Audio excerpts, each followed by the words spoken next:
What's going on, guys? You're watching the Shield Bearer of Faith.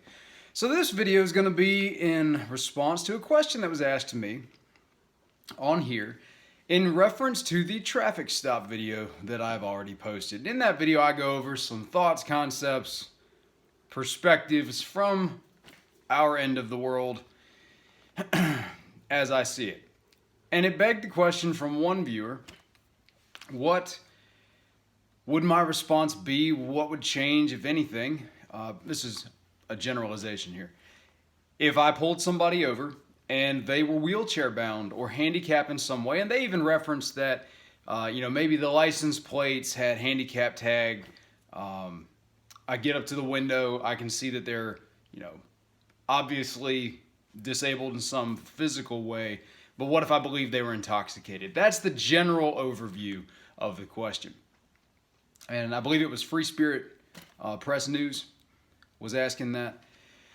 It's a valid question, especially for them, because they are, as far as I know through communicating with them, they're wheelchair bound for reasons that they can tell you if they would like. So, what would I do?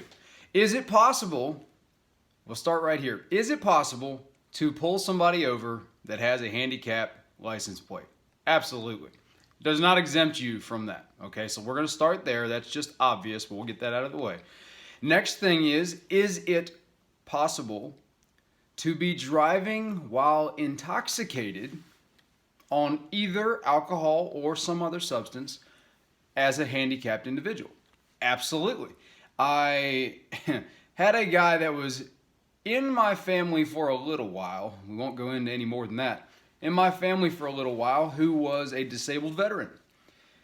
And he alleged, and I have every reason to not believe this guy, you'd have to know him, but he alleged that he was injured in combat. Okay, now there was a whole lot more than that I'm not going to go into as to why I don't just believe him now, but I digress. Point is, he was prescribed morphine.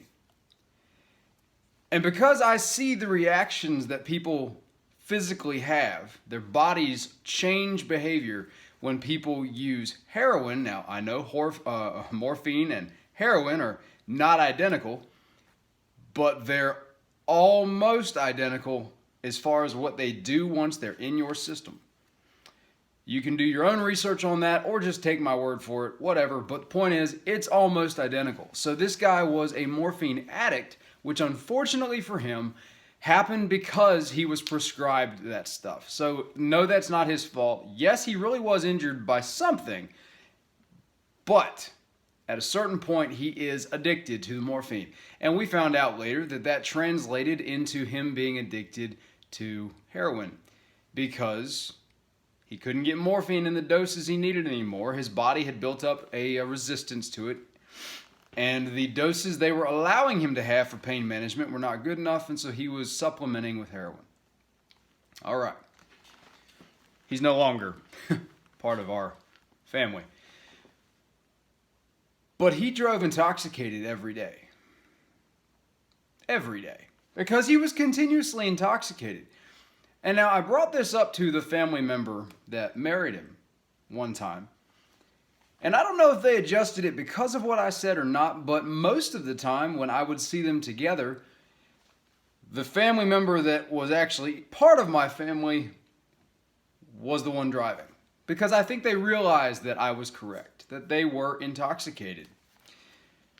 So yes, you can be handicapped and still be intoxicated. Now, with all of that, let's put that over here. Okay, let's take all that information, just set it aside. Let's say that I pulled somebody over, walked up to the window.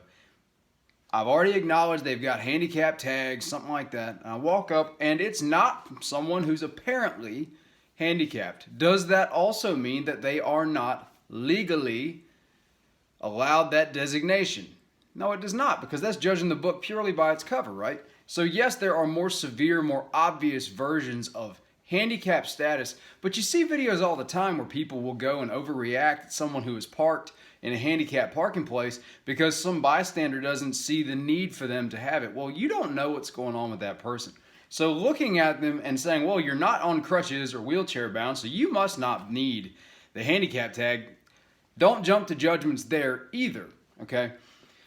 You could ask some more inquiring questions to try to clarify if the person driving the vehicle is in fact the one that has the handicap designation. Because just like I pointed out with that family member and the person they married, you can swap drivers, right? So just because Jane Doe, that is handicapped, owns the vehicle doesn't mean Jane Doe's driving it, right? Okay. Let's take that and put that to the side and give another option here. Getting kind of the root of, I think, where they were going with the question. Now, if I pulled somebody over and I believed them to be intoxicated once I got to the window, if they were wheelchair bound, what would I do? How would I handle field sobriety tests? Because almost all of them, deal with standing in some fashion, because swaying is one of the things that we look for. That's one of the most obvious indicators of somebody that's had alcohol in their system. But we do not use just one indicator. We use the totality of the circumstances. So, for example, what was your driving like prior to me pulling you over to make me pull you over?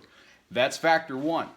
What is your demeanor once I get to the window? Like with this guy that had married my family member, he had a very, very apparent intoxication level.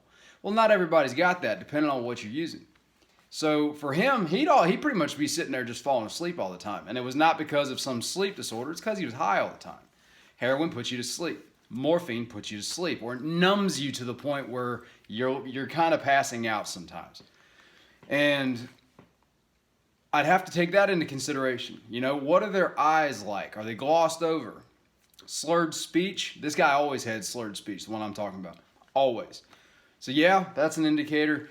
Is their head everywhere? Are they real twitchy? Do they have Tourette's? Maybe that's something, right? Totally possible. Look at the totality of the circumstances. After a little while of encountering people, whether you're a real estate agent or a law enforcement officer, you notice things about people's behavior. That is what you have as a baseline of behavior. And then you start taking much more attention when people spike in your baseline, meaning they stand out. They don't do things that you would designate as normal based on your experience. Okay? So if I got up to that car, the pure fact that you are wheelchair bound does neither exempt you nor does it immediately escalate my suspicion. No, I'd have to take the totality of it all. If you can show me that you are prescribed medication, let's say you're prescribed morphine, right? Or some sort of a codone, oxycodone, something like that, hydrocodone maybe. Well, maybe that changes things. Maybe it doesn't. Just because you are prescribed something does not mean you cannot be intoxicated. Okay? You need to use common sense. You need to use good judgment. Just like having one beer neither guarantees intoxication nor does it exclude it. Right? The totality. I have met people that had one shot of alcohol and got giggly. And then I've met a lot of other people that had one shot of alcohol and didn't have any apparent change in behavior. Right? Okay. The unfortunate, not so simple answer is, I can't tell you cut and dry every time here's the answer version. That doesn't exist in my world. There is not a cut and dry, this is what happens every time for much of anything. So we can give you examples, or you can give me, questions, and I can try to give feedback all day long. But the unfortunate fact is that the totality of whatever circumstance is much more important than a very specific set of circumstances in a text format or in a video format, because I can't see it, smell it, feel it, taste it, right? I can't look at the indicators that I would look for. So in general, I would advise not to be on substances of any kind if you're driving. I would say that if someone took NyQuil, okay? I would say that if you have bad reactions to, Advil or something, you just kind of have to know yourself and be honest with yourself. That's about all I got for you. I hope it helps in some way, though, because I'm really trying to bridge some gap on here between maybe some misconceptions about law enforcement, maybe some accurate perceptions about law enforcement. I'm trying to bridge that gap a little bit because I think a lot of the time police voices are not heard. I think that we are a very absent voice in the sphere of influence here, and so people make assumptions based on what they think or what they see in the little 10-second snippet. So here's my little few minute snippet for you. I hope it helps, guys, and I'll see you later.